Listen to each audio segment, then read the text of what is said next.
이렇게도 해 한번 나와서 찬양을 하지. 기도하겠습니다. 하나님 감사합니다.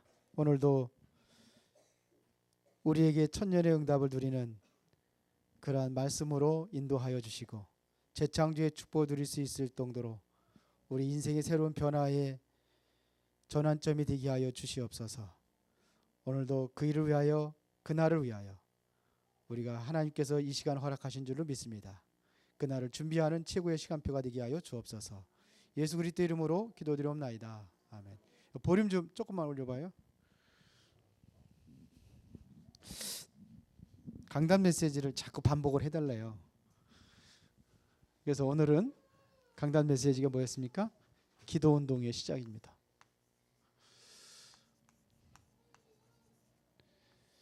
오늘 새롭게 기도 운동 시작합시다.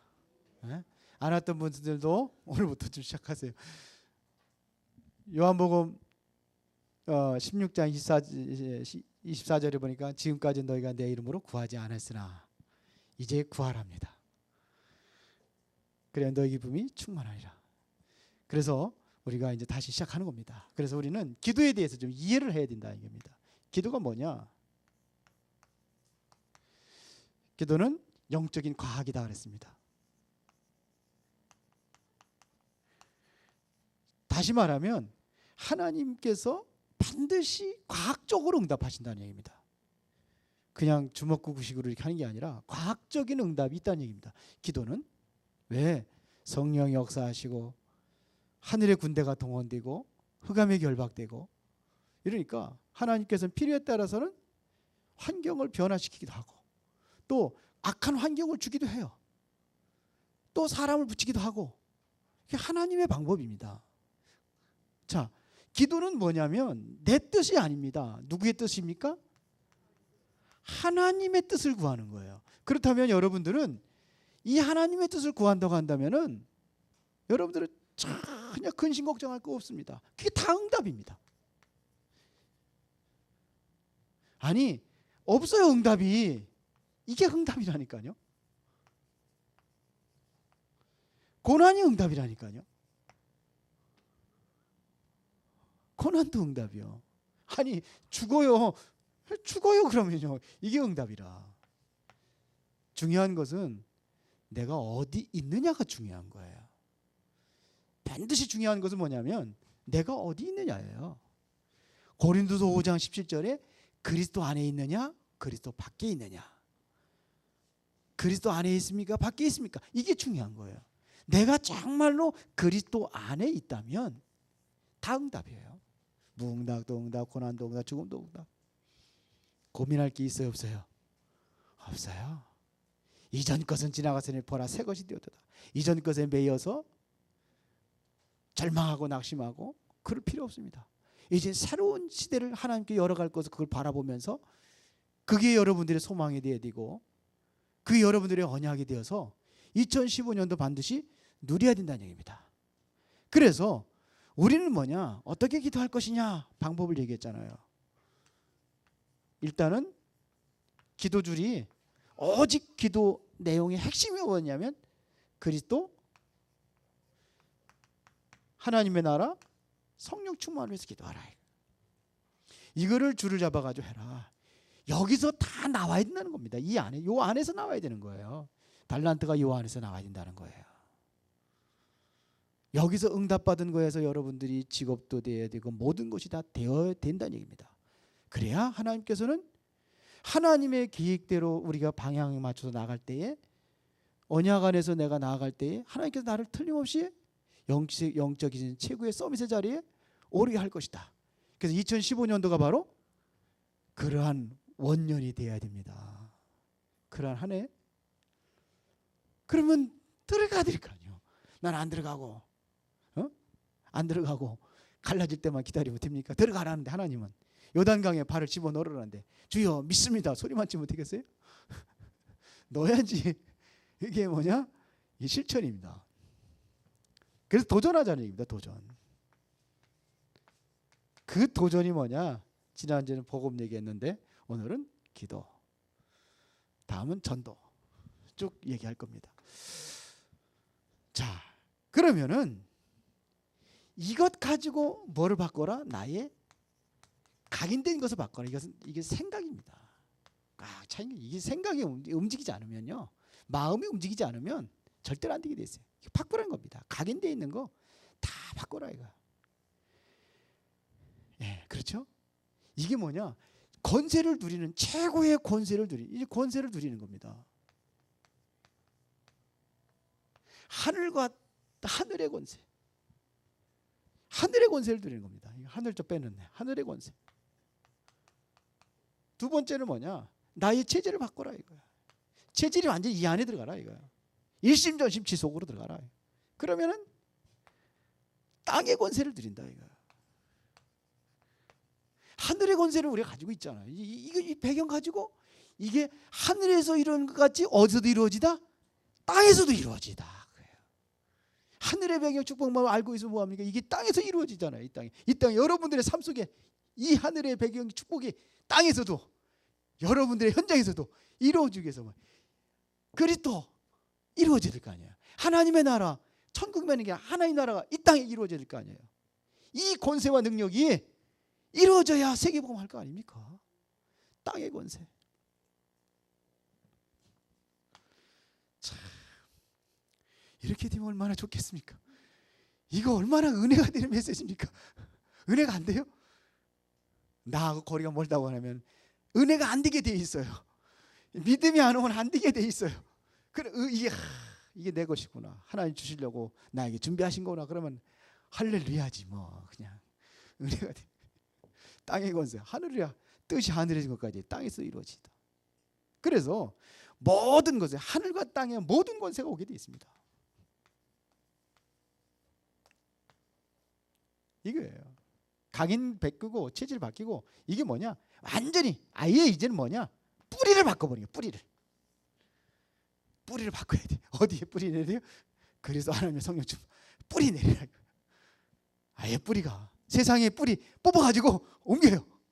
어디 아니로? 그리스도 안으로. 세상에 있는 여러분의 인생에 박혀있는 뿌리 뽑아서 그리스도 안으로. 근데 그게 쉬운 게 아니죠. 옮깁시다.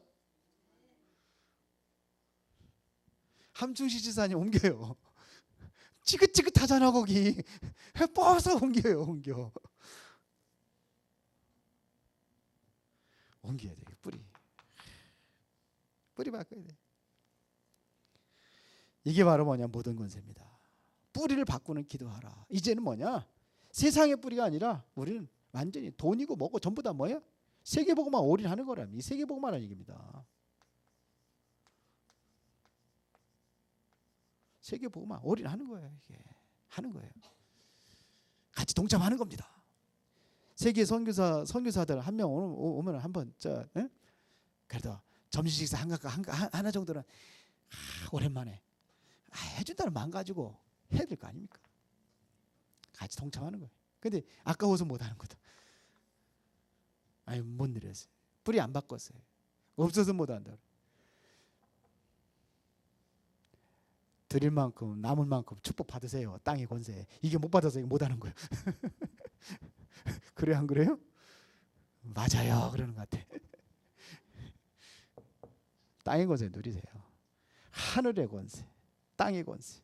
그래서 우리는 할 게 있어요. 세계복음 이거거든요. 다음 주에 요거 이제 뭡니까 이제 전도 운동 할 겁니다. 자, 오늘은 여러분 한번 생각해 보셨습니까? 나의 미래에 대해서 한번 생각해 보셨습니까? 나의 미래는 어떻게 될 것이냐. 오늘은 위기를 당한 다윗입니다.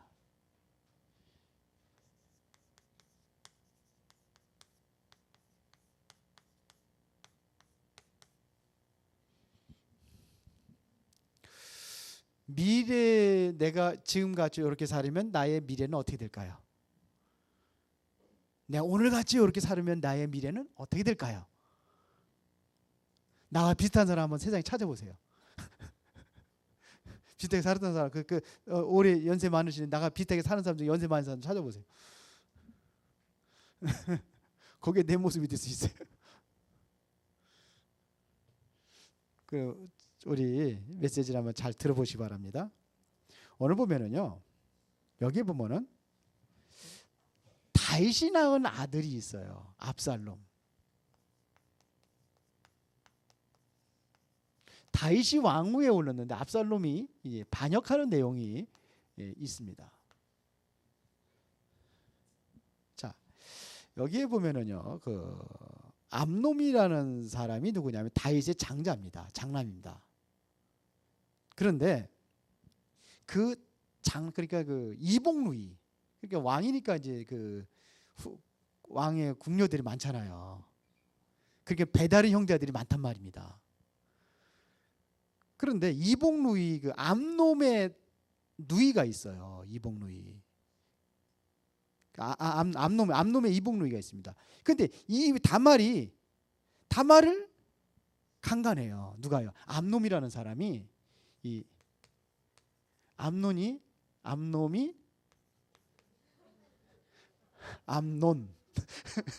욕하는 것 같으네. 암논이 이 다말이 참 이뻤던 모양이에요. 근데 이복누이거든요. 그러니까 압살롬의 누이예요. 압살롬의 여동생입니다. 다말이 압살롬의 여동생. 그런데 암논이 다말을 빠진 거예요. 그래가지고 계략을 깨입니다.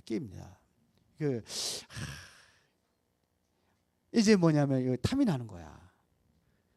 그래서 어떻게 하느냐면 요나답이라는 아주 간교한 자가 있어요. 요나답이 이걸 눈치를 챕니다. 그래가지고 암논한테 이제 그 전략을 짭니다. 어떻게 짜느냐? 왕한테 가서, 임금 다윗이 왕한테 가가지고 내가 지금 병 들었으니까 아프니까 나 좀 수중 보살피게 해달라, 이렇게 얘기를 합니다. 그 손으로 이제는 뭐냐면 뭔가 먹이를 만들어, 먹을 거를 만들어 가지고 나를 주게 해달라. 그러니까 뭐 아프니까 가서 좀 수정 좀 들으라고 한 거예요. 그때 사람들 다 나가게 하고 침실에서 덮쳐가지고 강간합니다. 참 보면은요, 다윗이 가지고 있던 그 영적인 문제가 좀 이렇게 내려가요. 그게 보여요. 저는 이거 보면서 보니까 다윗이 그랬잖아요, 지난주에. 그래가지고 이게 지금 뭐냐면, 그러니까 압살롬한테 이게 친오빠니까 가서 얘기를 한 거예요, 다말이. 그러니까 통곡하면서 얼마나. 그래서는 어떻게 했냐면요, 한 번 했으면 데리고 살든지 해야 되는데, 아주 어떻게 마음이 변했는지요, 처음에 사랑했을 때보다 미워하는 마음이 더 했더라고 그랬어요. 성경에 보면 한 번 그렇게 하고서는 극심하게 미워하는 거예요. 그러니까 막 내쫓아버립니다. 상처를 굉장히 많이 받았죠. 그때 이제 압살롬이 다말을 죽일 거를 이제 암논을 죽일 것을 계약을 짜는데 2년 후에 그걸 합니다. 그래서 자기 양털 깎을 그 시기에 왕하고 모든 그 형제들을 다 초청을 합니다. 근데 왕이 그러냐면 너가 누가 되니까 난 안 가겠다 그러니까 안 갑니다. 그러니까 압살롬이 그러면은 우리 그 왕자들만 다 오게 해라. 그 왕자들 갔어요. 갔을 때 이제 술을 먹여가지고 흥건하게 그 만찬에서 이렇게 할 때에 이제는 죽입니다. 그러니까는 이제 그 왕자들이 그냥 혼비백산을 다 도망갑니다. 다. 그래서 암논을 암논을 죽입니다. 자, 그런데 이러다 보니까 이제 압살롬이 이제는 뭐 왕궁에도 들어오지 못하는 거죠. 그러니까 결국 이제 그 유배 생활을 하는 겁니다. 그런데 이 유배 생활에서 돌아오게 하는 사람이 있습니다. 그게 그 아주 지혜로운 드그와라는 여인이 다윗에게 청해가지고 압살롬 유배에서 돌아오게 합니다. 그러니까 다윗이 압살롬을 향한 간절한 마음이 있어서 그래도 다윗은요 참 그 자식 사랑하는 건 뭐가 아니 지금 압살롬이 지금 아주 이 성격도 그렇고 이거 아주 좀 그래요. 요즘에 이런 성격들 많이 있지요. 압살롬이 좀 그렇습니다. 그런 인간들이 되게 TV에도 나오고 그러잖아요. 막 그냥 사람도 죽이고 막 그냥 아내도 자식도 죽이고. 근데 이 압살롬 이게 일이니까요. 눈이 멀어버려. 다른 거 세상 것에 눈이 멀어보면 그렇게 되나 봐요. 그런데 다윗은 뭐냐면 압살롬에 대한 어떤 간절함이 있었습니다. 그거를 요압이라는 사람은 누구냐면은 그 다윗이 가장 충성스럽게 하는 그 장관입니다. 그 세 장군이 있는데 그 중에 하나가 요압입니다. 그 요압이 압니다. 그래가지고 뭐냐면 이 드고라는 여인을 아주 지혜로운 여인을 보내가지고 무슨 얘기를 하느냐면 내가 아들이 둘이 있는데 둘이 아들들이 싸웠다는 거예요. 싸워서 큰 아들이 작은 아들을 죽였어. 그렇게 사람들이 뭐냐면 그 죽인 사람을 그대로 놔두면 안 된다는 거예요. 그것도 보응을 받아야 된다는 거예요. 그럼 둘 다 죽잖아요. 이렇게 이러면 어떻게 했으면 좋겠냐 이거야. 내 아들을 절대로 건드리지 못하겠으면 좋겠다. 그게 누구냐? 다윗을 빗대서 한 거예요.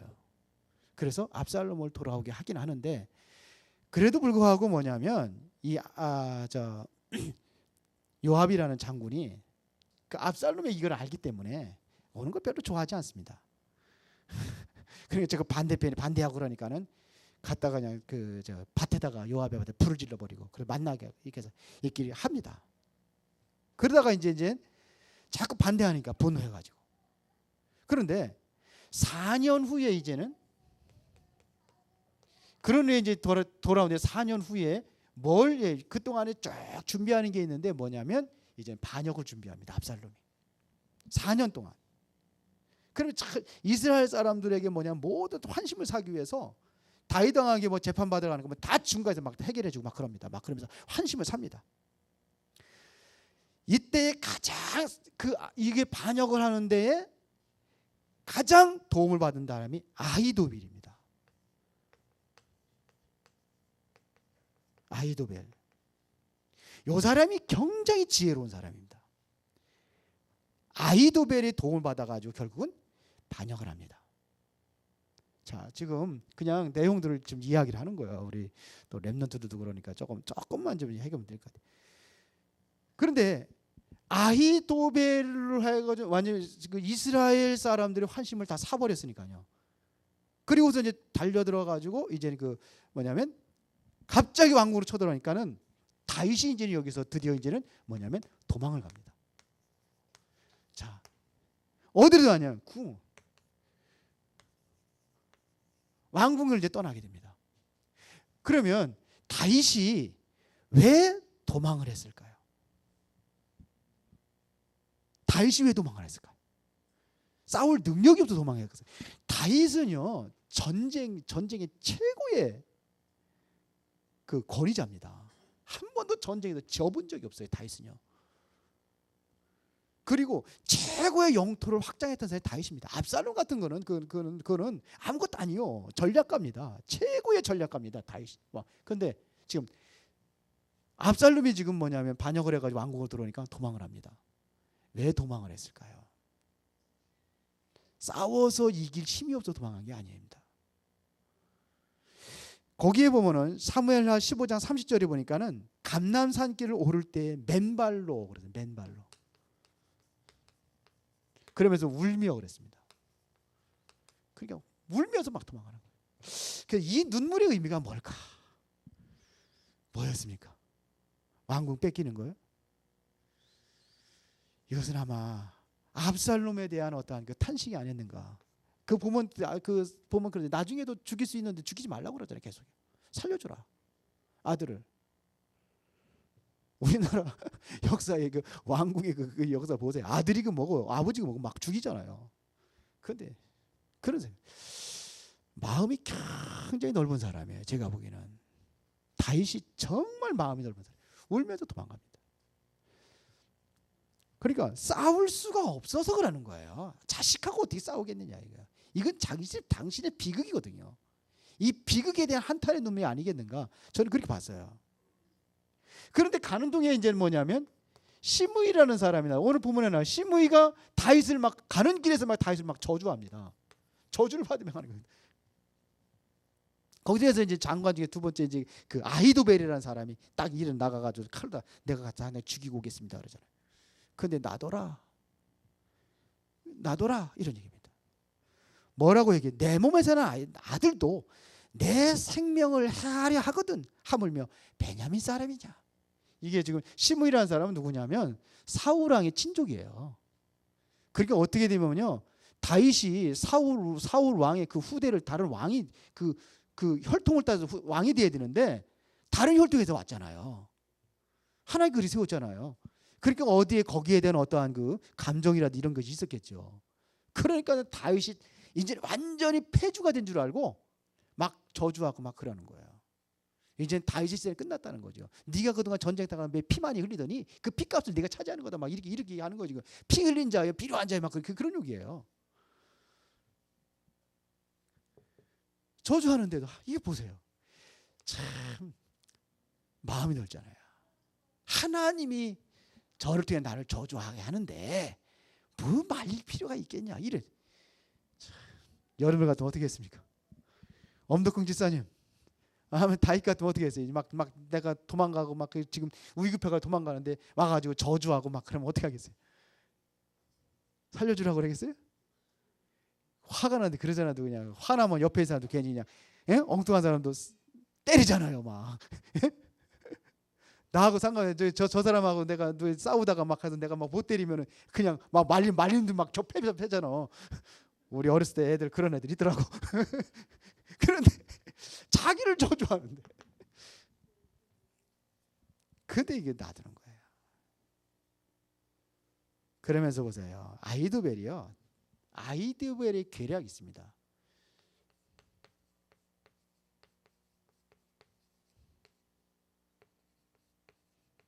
여기 지금 이 후세라는 사람이 나왔는데 이거 먼저 합시다. 아히도벨이라는 사람이요, 참 지혜로운 사람이에요. 결국은 뭐 어떻게 되느냐면 왕궁에 이제 누가 차지하느냐면 이제 그 압살롬이 들어와가지고 다 차지합니다. 그런데 다윗 왕이 성문을 빠져나갈 때, 왕궁을 빠져나갈 때에 10명의 궁녀들이 있었습니다. 10명의 자기 그러니까 후처들이죠. 후처들을 10명을 놓고 갑니다. 근데 요번 첫 번째 계략이 뭔 계략을 깼냐면요, 압살롬으로 하여금 왕의 후궁을 겁탈하게 합니다.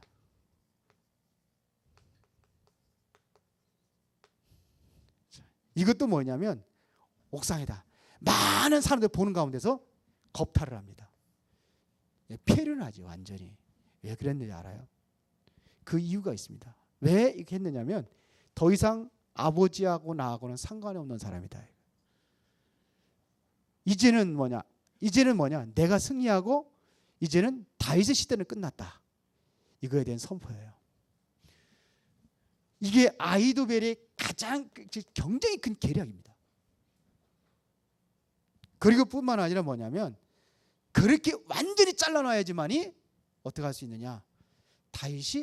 다윗하고 압살롬하고 같이 화친을 못하도록 이런 계략이 여기 다 숨어 있는 겁니다. 아주 폐륜한 행동을 하면서 이렇게 만드는 겁니다. 이제 다윗의 시대가 상황이 왔다는 겁니다. 아버지와 아들하고 절대로 손잡지 못하도록 이런 계략을 끌면 겁니다. 근데요, 이것도 보면은요, 다윗 이것은 아들로 하여금 여기를 후궁을 침탈을 당하는 거는 이건 보통 일이 아니잖아요. 근데 아까도 얘기했지만서도 다윗의 한 번 실수가 여기까지 온 거예요. 완전히 한 번 당했는데 10배로 더 받은 거예요 지금. 그리고 또 하나의 계략이 있습니다. 참 기가 막힌 계략을 씌우는데요, 자기한테 이제는 뭐냐면 12,000명의 군사를 달라는 겁니다. 그래서 밤에 이제는 다윗의 뒤를 쫓아가서 기습을 하겠다는 겁니다. 기습을 할 때에 어떻게 하느냐? 그러면 이제 모든 백성이 이렇게 해서 갑자기 기습을 하면은, 침통한 분위기 속에서 지금 기습을 당하면은 혼비백산하고 이제는 그 군사들이 다 도망가면 그때 다윗만 남으면 다윗을 내가 죽이겠습니다. 그래서 이 압살롬이 그래 그렇게 하라. 근데 여기에 위장 전향한 한 사람이 있었는데 여기 바로 후세입니다. 후세는 누가 보냈냐? 다윗이 보낸 겁니다. 후세. 다윗을 위해서 이제는 뭐냐? 이중 전략을 펼치는 자가 바로 후세입니다. 그래서 요걸 가지고 옳다고 그 아히도벨의 계략을 가지고 기스패가 좋겠다 그래 가지고 찬성을 했습니다. 그런데 압살롬이라는 사람이 그래 그러면 후세라는 사람도 다윗 왕에서 최고의 명성을 높이고 그랬던 사람이니까 이 사람도 한번 계략도 한번 들어보자. 들어보는데 이 사람은 완전히 반대의 계략을 내놓습니다. 그러니까 지금 가면 기습하는 건 그건 안 된다는 겁니다. 기습하면은 지금 곰이 새끼를 빼앗긴 것 가지고 지금 격분한 상태이기 때문에, 그리고 다윗이라는 사람은 전쟁에 능통한 사람이기 때문에 너무 익숙하기 때문에 그렇게 쉽게 전략을 펴가지고 그렇게 하면 안 된다는 겁니다. 그리고 지금 백성과 함께 자지도 않을 거다 이렇게 얘기했습니다. 백성과 함께 잠시도 않을 거다. 왜? 전략가이기 때문에. 그러니까 그건 헛수고다 이겁니다.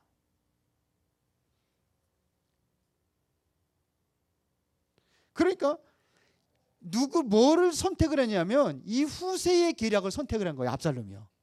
그 모든 사람도 이게 좋겠다고 그러는 거죠. 그러고 보니까 맞거든요. 이게 소리가. 다윗은 뭐 최고의 뭐 전략가지요. 그리고 뭐냐면 경험이 많지 않습니까? 그러니까 경험이 많기 때문에 그러니까 늙은 여우로 하고 그러죠. 그래서 그렇게 쉽게 당할 사람이 아니다는 거예요. 그런데 이렇게 했으면은 성공했을 수 있었을 거예요. 그런데 그걸 따르지 않습니다. 그러니까 결국 어떻게 했냐? 나중에 압살롬을 따르던 사람들이 완전히 패망을 합니다. 패합니다. 후세가 이렇게 해서 이제 뭐냐면 이게 위장했으니까 그 소식을 다 알려줘 버린 거예요. 그 다윗에게 다 절 보내주니까 그리고 어떻게 됩니까? 나중에는 완전히 패할 수밖에 없죠. 그래서 결국은 뭐냐면 계략에 실패한 아히도벨이라는 사람은 고향에 가가지고 자살해 스스로 목숨을 끊고 죽어버립니다. 이제는 뭐냐? 이렇게 해서 다윗의 승리, 다윗의 군대가 완전히 승리합니다. 이 중에서 요압, 아비새 이때가 이제 다윗 왕을 위해서 충전을 해서 승리를 하게 되는 거죠. 그런데요, 다윗이 신하에게 한 마디가 있습니다. 뭐냐? 압살롬을 죽이지 마라. 압살롬을 너그럽게 대하라 그랬어요. 압살롬을 죽이지 마라. 이게 부탁을 했습니다. 그런데 도망가다가 압살롬이 어떻게 했냐면 머리가 길은지 뭐였는지 그 나귀를 타고 팍 하다가 나무 뿌리에 머리통이 걸려버린 거예요. 그러니까 나귀는 뭐냐면 쑥 지나가 버리잖아요. 대롱대롱 매달려 있는 거예요. 그 신하가 보고서 그걸 보고서 죽이지를 못하는 거예요. 왜? 다윗이 죽이지 말라고 그랬기 때문에. 그래가지고 가서 누구한테 하냐면 요압한테 얘기합니다. 요압 장관한테 가가지고 그렇게 했다니까. 네가 왜 못 죽였느냐 이거야. 난 죽일 수 없습니다. 왜? 다윗 왕이 그렇게 간절히 부탁을 했는데 어떻게? 그래가지고 가가지고 요압이 이제 가서 싹 죽여버립니다. 죽여버리고도요. 다윗이 전쟁에 승리하면 기쁠 거 아니에요. 기쁨이 없어요. 나가보지도 않는 거예요. 사람들한테. 그 요압이 분해가지고서 막 다윗한테 막 따지잖아요. 어떻게 하냐? 왕은 우리가 패전해가지고 완전히 멸망하고 그러면서 압살롬이 승리해야 당신이 화가 분이 풀리겠습니까? 그래야 되겠습니까? 막 그런 식으로 따져요. 그때 가서 이제 다윗이 나가가지고 수고했다 이 소리 한번 하는 거예요. 이제 우리 왕국으로 돌아가자. 자, 그런데요. 여기서 우리가 중요한 것은 결론입니다. 여기서 우리가 이것이 이야기로 끝나는 게 아니라 여기서 우리가 얻어야 될 교훈이 뭐냐 이거. 다윗을 통해서 우리가 얻어야 할 교훈.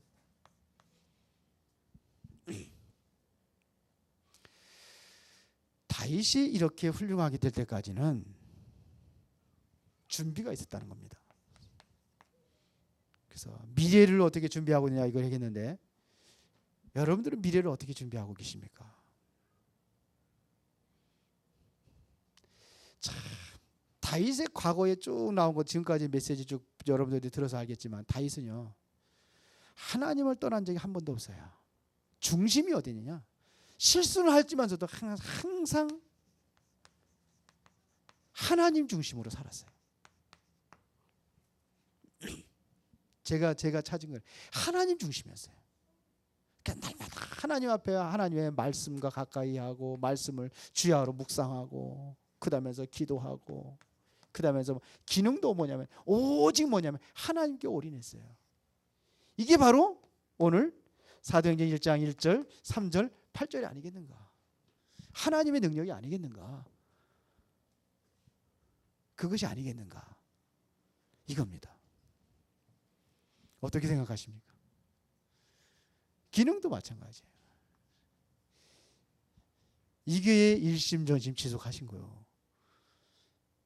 하나님이 주신 천명, 소명, 사명 감당하신 거예요. 다윗이 보면 그런 것 같아요. 그러니까 죽음 살인죄도 면하잖아요. 물론 거기에 대한 상당한 보응도 받았지만 그래도 하나님께 살려주잖아요. 다윗을 쓰시는 겁니다. 그래서 쓰시는 겁니다. 압살롬은 어땠는가? 다윗입니다. 다윗은 그랬지만 압살롬은 어땠는가?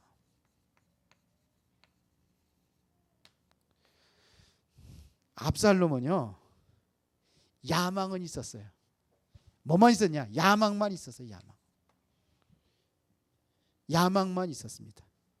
야망은요 자기 수단과 방법을 가리지 아니하고 그래서 자기의 어떠한 그 목적을 쟁취하는 것이 야망입니다. 우리는 야망이 아닙니다. 우리는 뭐예요? 소망입니다. 우리는 뭐냐? 하나님이 주신 비전을 가지고 가는 겁니다. 야망만 있었어요. 그러니까 수단과 방법을 가리지 아니하고 그거를 얻으려고 하는 거예요. 이게 야망입니다. 자, 전혀 뭘 못 봤느냐? 진실을 보지 못했어요. 뭐가 진실인지를 몰랐어요. 진실을 잃어버렸어요. 또 하나 뭐냐면 가장 중요한 영성을 잃어버렸어요. 다윗은 뭐라고 하더냐? 야망이 아닙니다. 하나님이 주는 언약의 사람입니다. 그를 진실하고 영성을 갖춘 사람입니다. 완전히 반대입니다. 그리고 여기서 또 어디에 들 교훈이 있다면은 뭐냐면 하나님 앞에 어떤 죄도 감출 수 없다.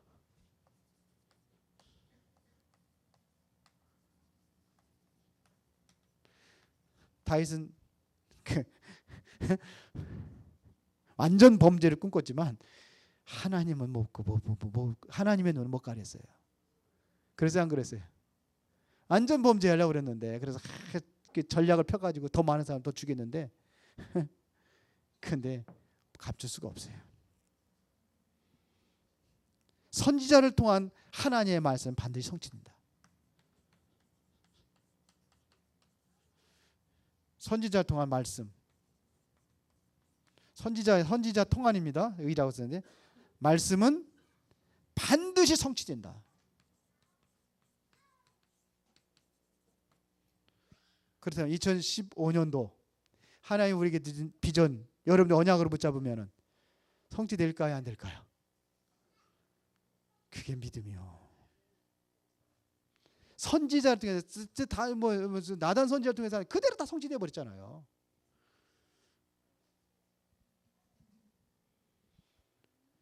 그리고 다윗은요 항상 사람께 위로를 받으려고 하지 않았습니다.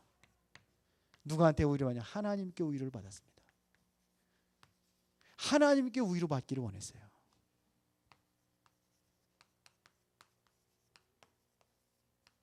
우리는 자꾸 사람 따라가죠. 사람한테 알아주기를 바라고 속상한 일 있으면 사람들이 풀으려고 하고 나를 이해를 구하려고 자꾸 사람들한테 가라는데 다윗은 안 그랬어요. 항상 하나님 앞에. 그래서 범죄한 이후에도 아들이 죽었을 때도 하나님 앞에 서잖아요. 저와 여러분이 하나님 앞에 서야 될 줄 믿습니다. 그래서 오늘 여러분들에게 그냥 이야기식으로 좀 얘기했지만서도 이런 위기 속에서 정말 우리가 어디에 서야 되느냐. 사람 앞이 아니라 하나님 앞에. 늘 여러분들은 기도와 말씀과 영성을 준비하는 그런 삶이 된다면 하나님의 동일한 은혜와 축복은 여러분들 삶 속에 일어나게 될 줄로 믿습니다. 살아계신 하나님 아버지 감사합니다. 오늘도 의를 당한 다윗을 통해서 가장 소중한 이제는 미래를 준비하는 시간표를 찾게 하여 주시고 영성을 회복하게 하여 주시고 하나님의 말씀을 놓치지 아니하고 늘 하나님 앞에 서는 그러한 중요한 하나님의 사람들로 세워지게 하여 주옵소서. 천년의 응답 누리는 복된 은혜를 베풀어 주옵소서. 주 예수 그리스도 이름으로 기도드리옵나이다.